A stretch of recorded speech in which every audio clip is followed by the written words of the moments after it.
নমস্কার বন্ধুরা, নতুন একটা ভিডিওতে সবাইকে স্বাগত। আজ শেয়ার করব কাঁচা আমের ভাপা। গরম ভাতের সাথে ভীষণই ভালো লাগে। দেখে নাও তাহলে এই সহজ রেসিপিটা। নিয়েছি এখানে আমি আধখানা কাঁচা আম। তোমরা যতটা ভাপা বানাবে সেই আন্দাজে আমটা নেবে। খোসা ছাড়িয়ে ভালো করে ধুয়ে নিয়েছি। আমটাকে এবারে গ্রেট করে নেব। গ্রেটারের বড় দাঁড়াটাকে দিয়ে ভালো করে গ্রেট করে নিলাম। এবারে সর্ষেটাকে বেটে নেব। এখানে আমি আধখানা আমের জন্য 2 চা চামচ কালো সর্ষে নিয়েছি। কালো সর্ষের পরিবর্তে তোমরা সাদা সর্ষেও নিতে পারো।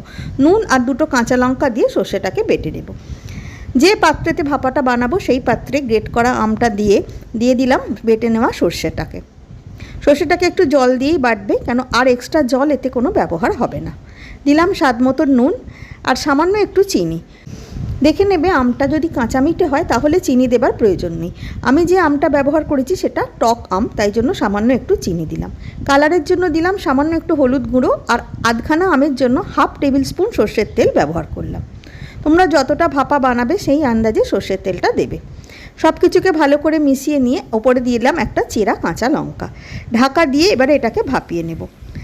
তার জন্য আগে থেকেই কড়াতে বেশ কিছুটা জলকে আমি গরম করতে বসিয়ে দিয়েছিলাম। সেই জলের মধ্যেই টিফিন বক্সটা দিয়ে উপর থেকে একটা ঢাকা দিয়ে লো টু মিডিয়াম ফ্লেমে 8 থেকে 10 মিনিট ভাপিয়ে নেব। মিনিট 10 ভাপানোর পর এবার গ্যাস বন্ধ করে দিলাম। ঢাকাটাকে খুলে অপেক্ষা করব পুরোপুরি ঠান্ডা হয়ে যাবার জন্য। ভালো রকম ঠান্ডা হয়ে যেতে টিফিন বক্সটা খুলে নিলাম। দেখো তৈরি হয়ে গেছে একদম সুন্দর আমের ভাপা। দারুণ সুন্দর একটা ফ্লেভারও এসেছে। এই কাঁচা আমের সময় যে কোনো দিন একবার এই রেসিপিটা বাড়িতে ট্রাই করে দেখতে পারো। গরম ভাতের সাথে অসম্ভব টেস্টি লাগে। আশা করি ভালো লাগলো। নতুন বন্ধু হয়ে থাকলে সাবস্ক্রাইব করবার অনুরোধ রইল। ধন্যবাদ।